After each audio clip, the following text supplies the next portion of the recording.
Mahasiswa ugal-ugalan tabrak 3 bikers di Surabaya terekam CCTV. Kasus tabrak lari terekam kamera CCTV di Surabaya. Diduga pelakunya seorang mahasiswa asal Banyuwangi.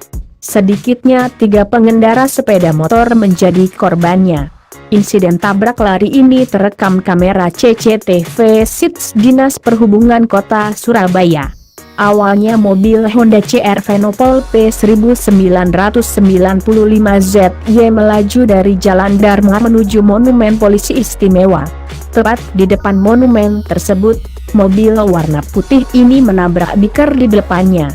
Johan Iswara, 24, warga Karangpoh, Gresik, terpelanting di bahu jalan.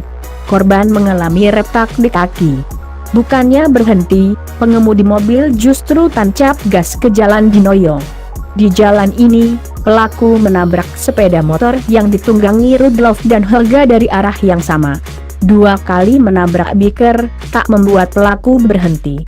Di Jalan Tenggilis, tepatnya di depan SMA 14 Surabaya, pelaku menabrak Wisnu Jati, 36, warga Semampir, Surabaya yang juga melaju di depannya.